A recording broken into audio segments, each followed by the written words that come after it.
Hi there. So today we're going to talk about section 3.1, which is titled Introduction to the Family of Quadratic Functions. All right. So 3.1, quadratics. Okay, so you've all studied quadratics before, and I'm just going to remind you of a couple different items which at least you should have heard at some point in your existence. Okay, when we're talking about quadratic functions, we're talking about second degree. Remember, when we talked about lines were of the form y equals mx plus b. Okay, these are called first degree functions because the highest exponent on any x is 1. Okay, when we talk about quadratics, we're talking about second degree functions. In other words, now the largest exponent is going to be 2. So these guys have the form ax squared plus bx plus c, and the only stipulation is that a, b, and c are real numbers and a can't be equal to 0. Now, why do we say that a can't be equal to 0? Well, if a is equal to 0, that nixes out my first term, and aren't we left with a linear equation? And then it wouldn't be a quadratic. So that's why we just have to have a to be a non-zero number. Now, something else that you guys may or may not have seen before is that these graphs all have the same basic shape of a parabola. We've graphed together y equals x squared. That's our most general quadratic. And we've looked at this graph already. So this is our basic parabola. Now, a couple things that I want to point out to you is, you can have that guy, you can have a parabola up here, you can have a parabola down here. You can have one that goes here. You can have one like this. Now, why am I drawing all of those different parabolas? Well, I'd like to make a couple of comments. One of them, notice your parabola can either open up or it can open down. Okay? One of the things you've seen, and you can verify that if a is greater than 0, in other words, if the number in front of your squared term is positive, you know that your parabola opens up. And if a is less than 0, you know that your parabola opens down. Okay? So that is one thing that's really important, and we can use that as a check mechanism when we're graphing various parabolas or finding the equation of a graph. Now, something else that I want to point out to you. Okay? There's various things going on with our parabolas. Okay, this point right here is called the same thing as each of these other points. Okay, these are called our vertex of our parabola. In the next section, we're going to be practicing finding the vertex of our parabola and exactly how that works, and you'll see why completing the square was something that we spoke about in that section 3.0. Now, what's interesting about our vertex? Well, if you drew a vertical line straight through your vertex with any one of these parabolas, you'll see that one side of our parabola is a mirror image of the other. Okay? We call this our line of symmetry, okay, or our axis of symmetry. But essentially, it's the vertical line drawn through your parabola.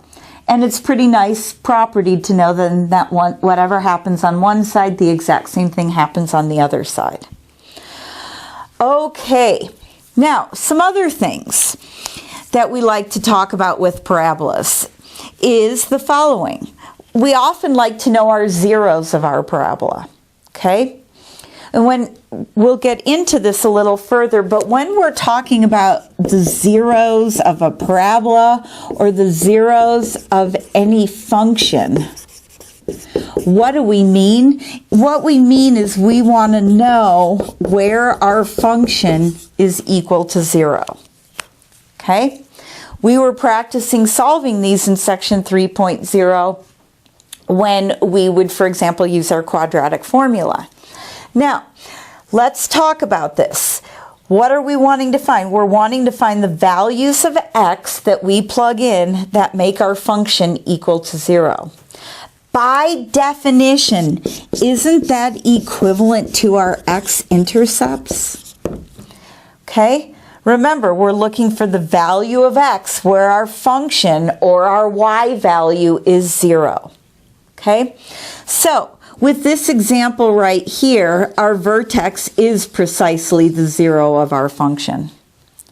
With this parabola here, there are no zeros. With this parabola up here, there are no zeros because it never touches or crosses our x-axis. And finally, with this last parabola here, we actually have 2 zeros. So when you're dealing with a quadratic or a parabola, you can have no zeros, you can have 1 0, or you can have 2 zeros. Okay? That's something important to keep in mind. But a link that I want you to start making is that when you find the zeros of your function, you're finding the x-intercepts. You're finding where the graph either touches or crosses your x-axis. All right, now, before we go on to play around with a few examples, one of the things that you're going to see is that we can write our quadratics in different forms, okay? One form that we can have our quadratic is what I have right over there, ax squared plus bx plus c. Another way you can have your quadratic written is like this. And this is something that we're going to play with a lot in our next section, okay? Because it turns out that if you have your quadratic written in this form, we're going to use our completing the square techniques to get it written in this form. And we're going to see that HK is actually our vertex. Okay? We'll play with that momentarily. Now, assuming not all quadratics can be written in this last form, but assuming it can be factored, we could also write it in this form. Okay? And they each have their positives and negatives, no pun intended, but depending upon what you're given or the form it's given in, it gives you varying information. One of the things you'll see is that this is just our general form. We call this our vertex form because you can read your vertex straight off of this. And this form actually gives us our zeros or our x-intercepts right from the get-go. Okay, so these are the 3 equivalent forms that we could see. So, let me just start out with an example. Suppose I tell you that a high diver jumps off a 10-meter diving board and his or her height is going to be a function of time, and that's negative 4.9 t squared plus 8t plus 10.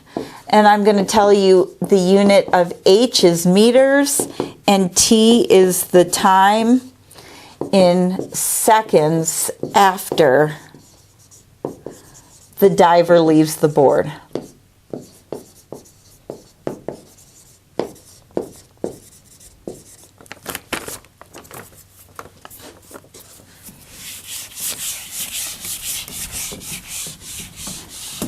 All right, so what I would like to do is talk about this guy for a little bit. We're not going to graph him or anything at this point, but I can look at this and say, well, I know that I've got a parabola, okay, and I know that my graph opens down because the number in front of my squared term is negative, okay?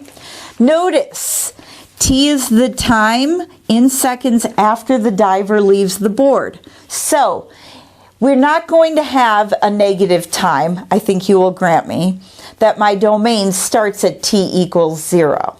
Okay, and notice if you plugged in t equals 0, well, that would nix my first two terms, and we would just get 10, which is exactly what we would assume, because initially the diver is on the board, which is 10 meters high. Okay? So, what I want us to find, excuse me, is when does the diver enter the water?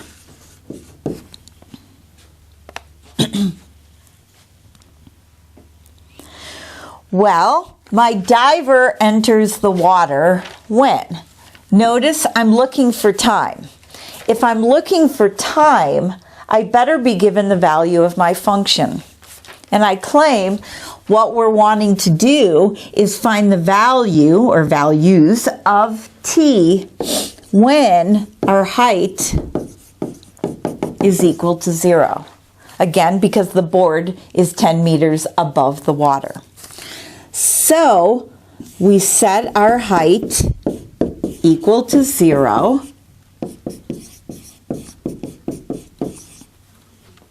And we solve.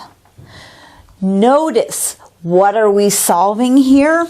We are actually finding our zeros, which are our x-intercepts. Okay? Now, how do we do this? Well, as we saw in section 3.0 last time, we could A, try to factor, B, we could complete the square, or C, we could use our quadratic formula. Now, I don't see off the top of my head how I would try to factor this, and once I see that 4.9, I don't even want to try to go there even if I could. Okay? So, what I do in situations like that is I just go straight to my quadratic formula. Okay? Recall your quadratic formula, I guess in this case it's t, is negative b plus or minus the square root of b squared minus 4ac all over 2a. So I thought it would be good for us to practice this. Before we plug it in our formula, I always recommend you write out what your a, b, and c are. Okay, I claim a is negative 4.9, that's the number in front of my squared term, b is 8, and c is 10. Now that we have that, we can plug it in our quadratic. We have negative b, so negative 8 plus or minus the square root of b squared minus 4 times a times c, and that whole shipwreck is over 2 times a. I never claimed that these would be pretty. Okay? So we have negative 8 on the outside. What I'm going to do is compute what's going on underneath my radical. So I've got 8 squared is 64, and then I have minus 4 times a negative 4.9 times 10. So we're going to get 260, and that's over negative 9.8. Now, in a word problem like this, what I would do is I would just estimate these and get a decimal approximation. Okay, so one of my solutions is negative 8 plus the square root of 260 over negative 9.8. And we can compute that, plus the square root of 260, and then divide that by negative 9.8, and you're going to get negative 0.83. And then our other solution is going to be negative 8 minus the square root of 260 over negative 9.8. And so let's compute that. If we do this guy, we get about 2.5. Okay, Now, if we were just wanting to find the zeros, or in other words, where this parabola touches or crosses our x-axis, we found them. We got negative 0.83 and 2.5. But whenever you're doing a word problem, you've got to go back to the context of it. Notice, we wanted to know when the diver enters the water. Is this a reasonable answer? I claim not. Okay, so we can say that the diver enters the water after about 2.5 seconds. Okay, so let's practice more with finding some zeros.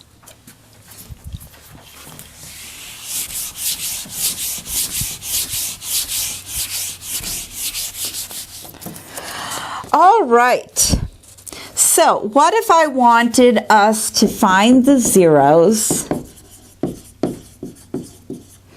of, and how about our first example?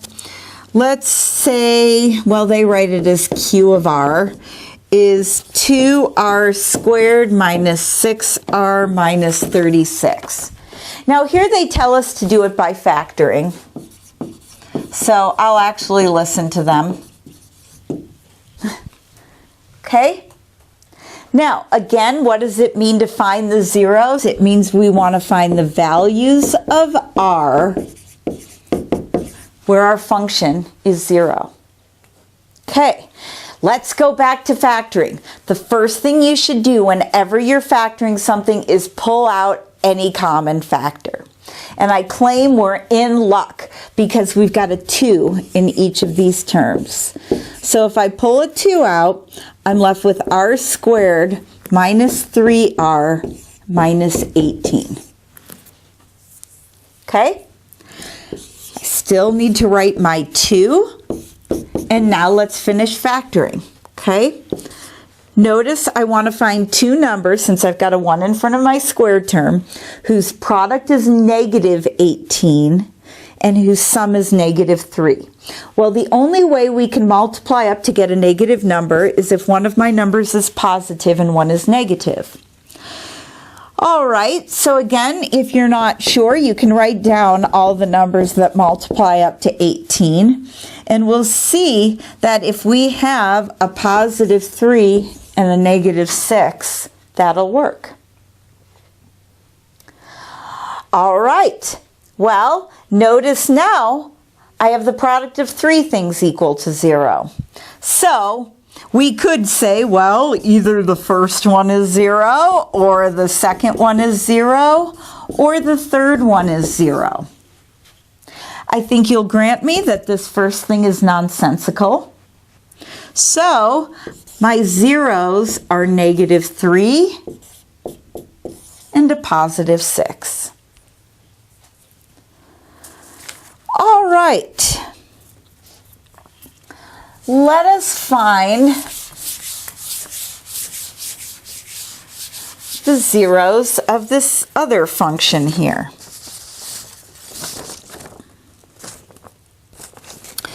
What if I want us to find the zeros of, let's do this. Well, it's written like this. And we're going to use our quadratic formula. Using quadratic formula. All right. So before we solve this using the quadratic formula, in other words, before we find our zeros, the first thing we want to do is put it in standard form.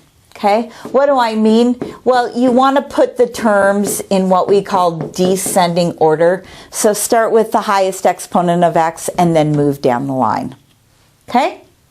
Next, I'll identify what my A, my B, and my C are. And now we can plug them into our formula. What do we get? Well, negative b plus or minus the square root of b squared minus 4 times a times c, and that whole thing is over 2a.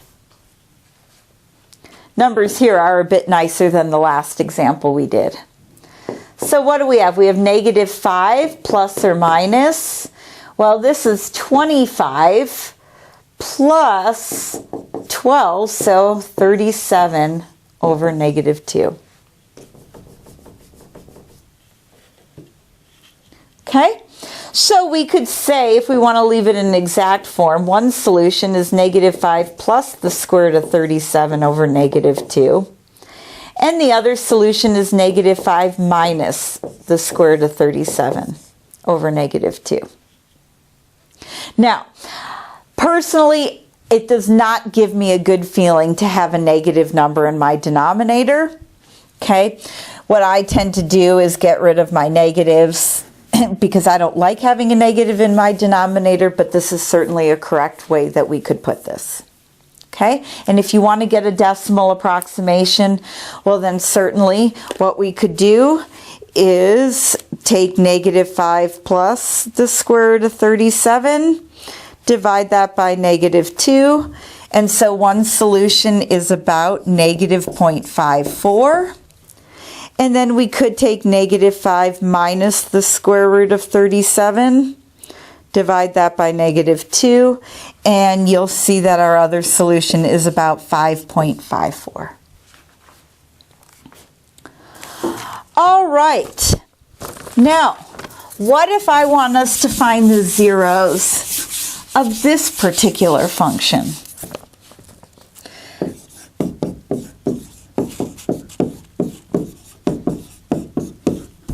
Now this is a situation where you should actually, if you can, jump for joy. Why? Well, I claim this is a quadratic, and if we want to find our zeros here, well, what would we do? We would take the function and set it equal to 0 and solve. Why should we jump for joy? Because it's already factored. We have the product of two things equal to 0, so either the first is equal to 0 or the second is equal to 0. We can solve this first guy by adding x to both sides, so we get x to be 2. Well, this is a two-step guy. First we scoot our 2x over, so we'd get x to be 3/2. All right, so how do we find the zeros of a function? Well, if it's in factored form, we're pretty excited. You just use that product of 0 property. Okay? If it's not in factored form, you can certainly try to factor it, or you could use your quadratic formula. Okay, so the other thing that we're going to do in this section is find the equation of our parabolas. Okay?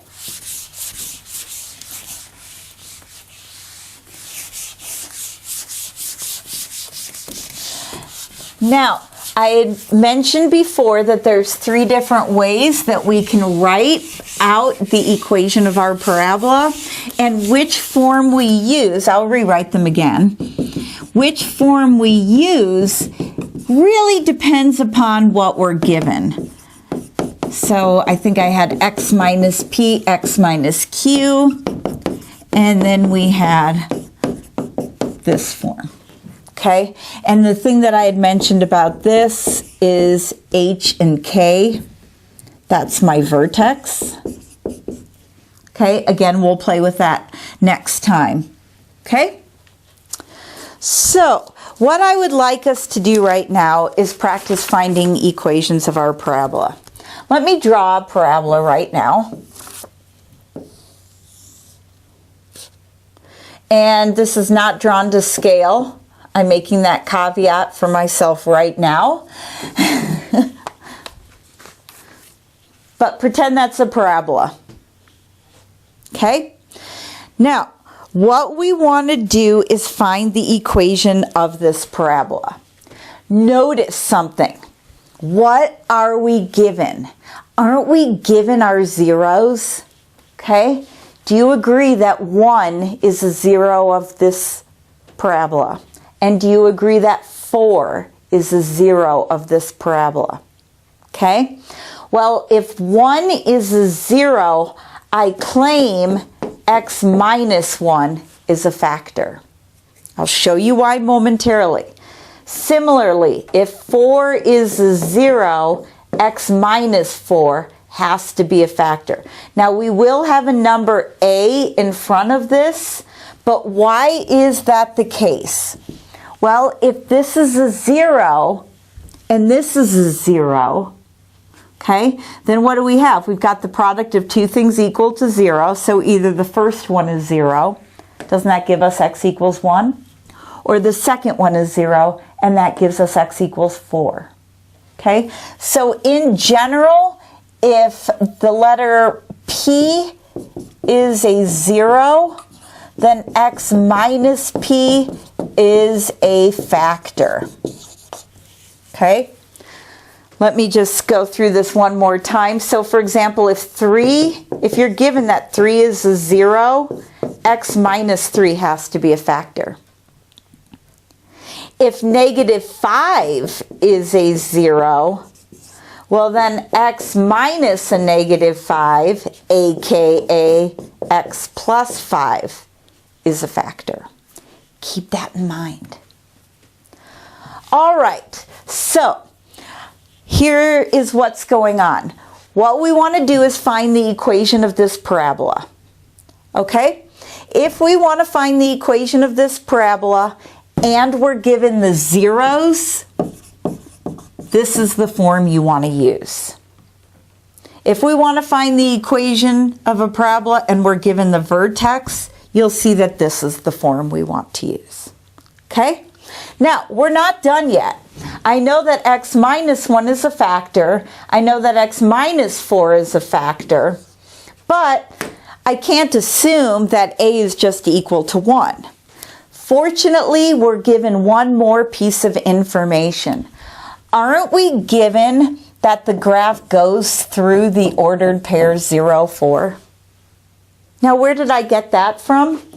Right here. Okay, crosses the y-axis at 4. So I know that this goes through the point 0, 4. So what does that tell me? That tells me when x is equal to 0, y is equal to 4. So don't I have a times negative 1 times negative 4 equals 4? I combine everything here. I claim I have 4a equals 4, and we are in luck. In this case, a was equal to 1. So I claim the formula for this guy is simply x minus 1 times x minus 4. Notice we got a positive value for a, and that's consistent with the fact that this parabola opens up. Okay, let's go through some more.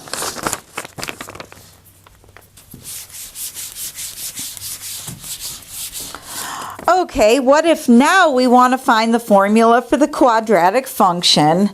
And in this example, we have a y-intercept of 7, and there's only one 0, and that's at x equals negative 2.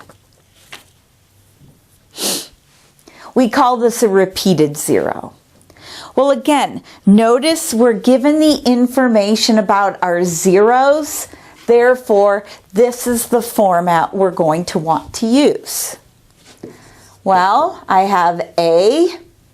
Again, if negative 2 is 0, x minus a negative 2, in other words, x plus 2, is a factor. And you could write it as x plus 2 times x plus 2. Or if you feel better, you could write it so far as a times x plus 2 squared. Either one of these is totally fine. Okay?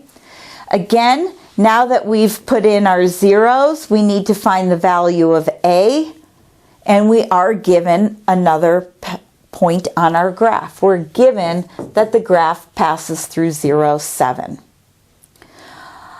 All right, I'm just going to use this bottom form. What does that tell us? It tells us that y is 7 when x is 0. We're going up.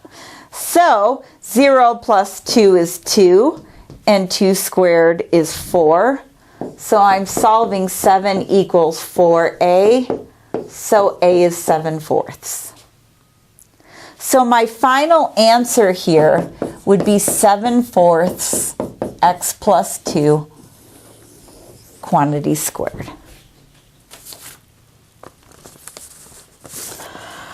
Okay.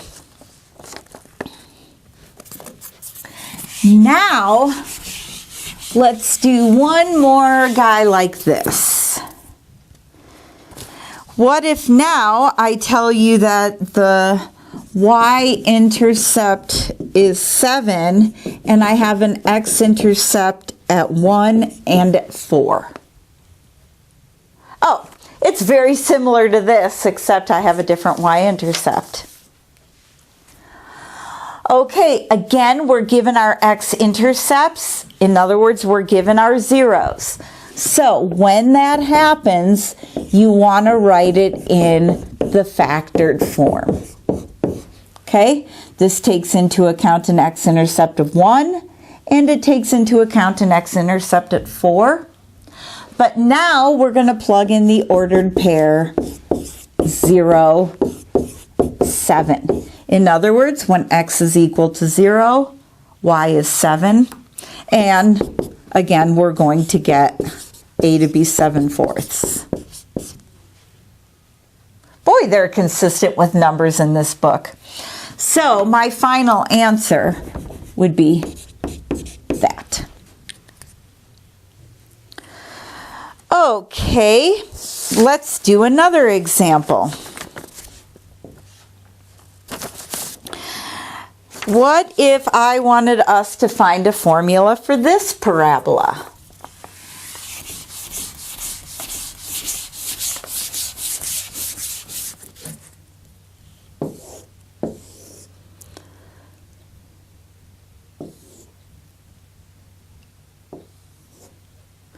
So suppose this is 5, that's 2, and that's -6. If you can't tell already, this section is really trying to emphasize the equivalence of zeros of your parabola with the x-intercepts with this in factored form. Okay, now I'm looking at this and I'm telling myself I already know that my a value is negative. How do I know? Notice my parabola is opening down.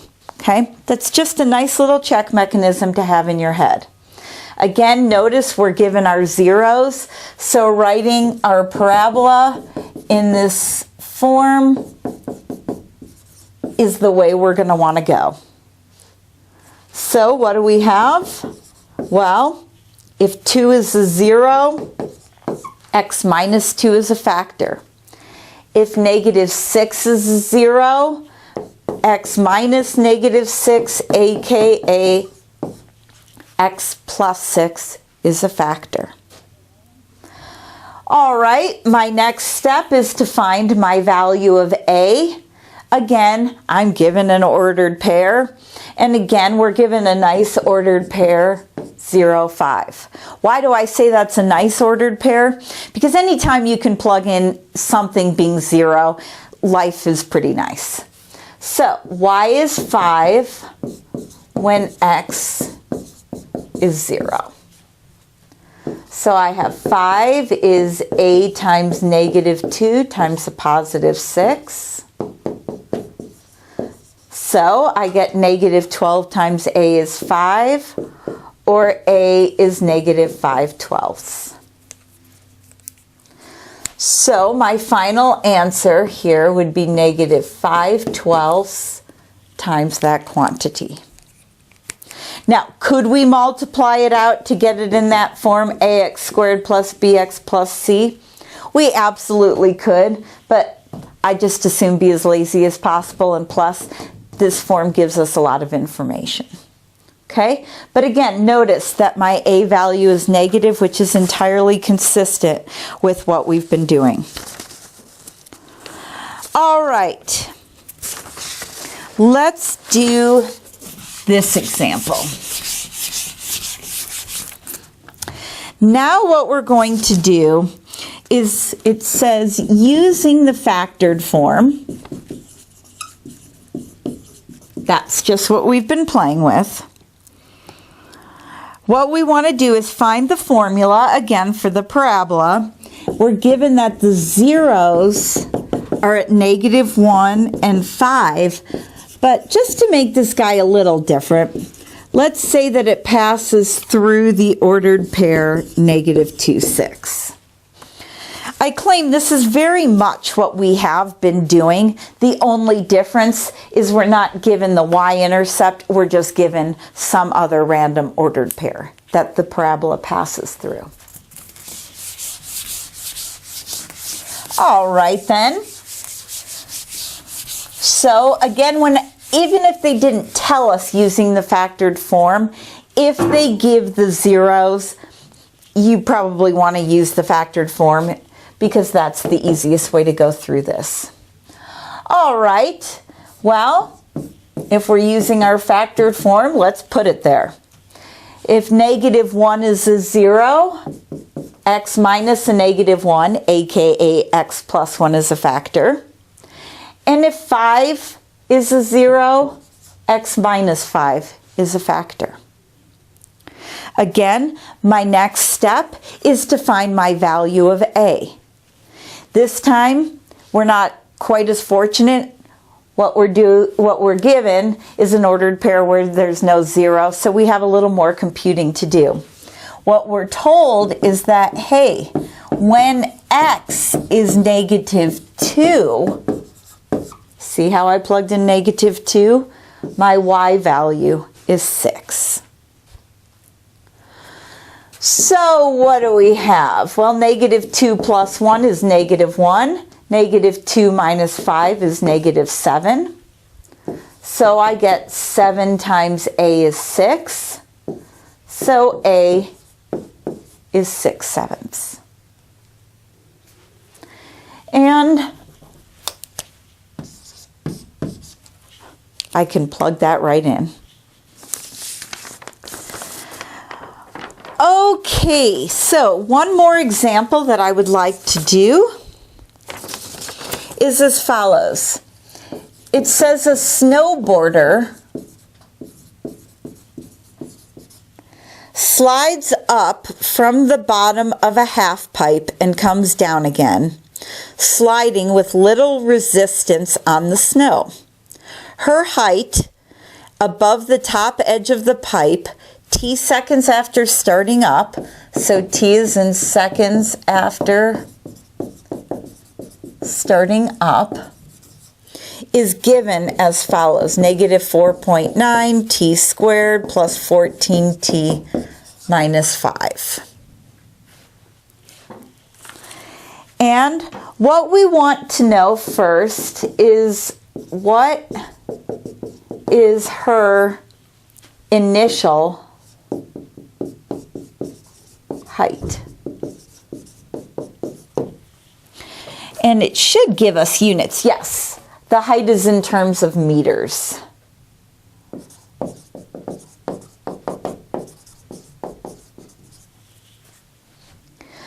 Okay, well, when we ask for the initial height, initial means our starting point. In other words, we're looking for the height. We want to find h when t equals 0. Okay, so if I call this h of t, let's say. Now, when we're plugging in t equals 0 and we're finding the height, aren't we finding the y-intercept? Okay, it's a really good connection to make. Well, plugging in t equals 0 nixes my first two terms, so she's at -5 meters. Okay, this does make sense because with the half pipes, right, you're going up and down each side. Okay.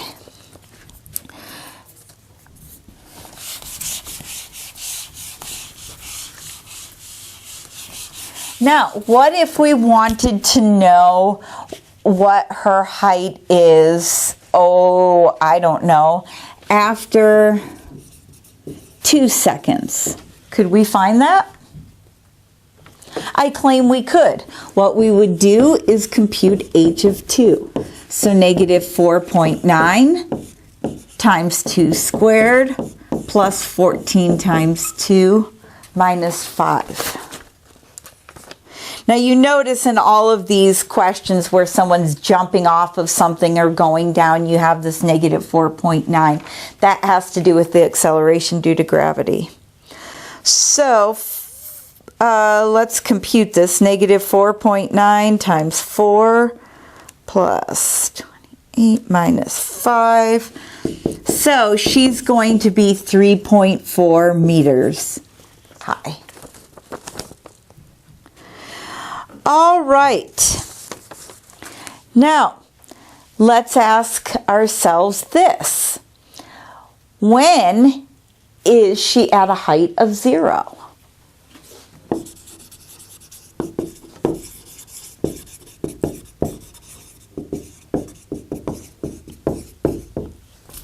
Okay.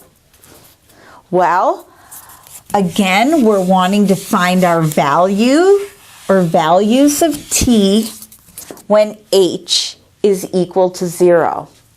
Aren't we again finding the zeros of this function? Okay. One more time, let's use our quadratic formula. I know I'm going through a lot of examples, but I really want to hope that these things will be clear. Okay?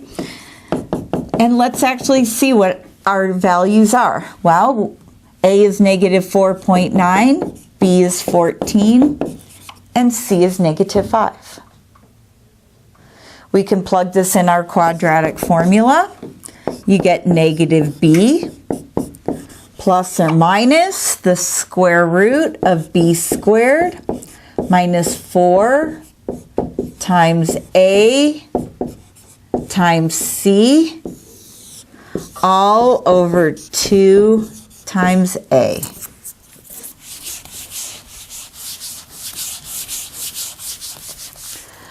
Okay, so let's see what we get. Well, we got that negative 14 hanging out in front.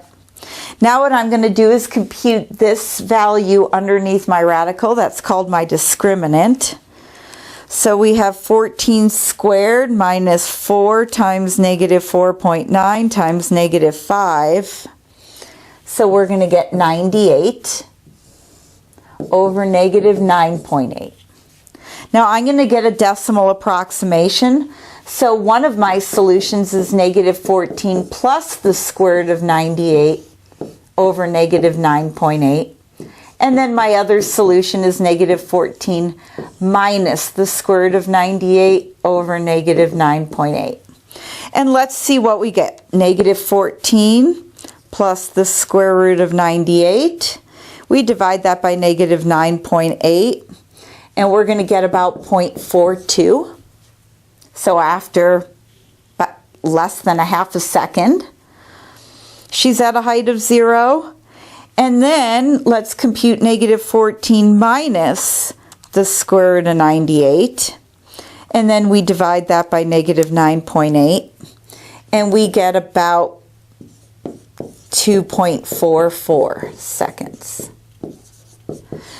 Now, why did I actually go through and compute this? I actually went through and computed this to show you that just because you're finding two solutions, and like our previous example about the diver jumping off the board, okay, we got one positive value for time and one negative value for time. Notice this gal is going back and forth, so it makes sense that she's at a height of 0 in two separate times. And both of these are valid because neither one of them are negative. All right, that finishes off section 3.1. Have fun.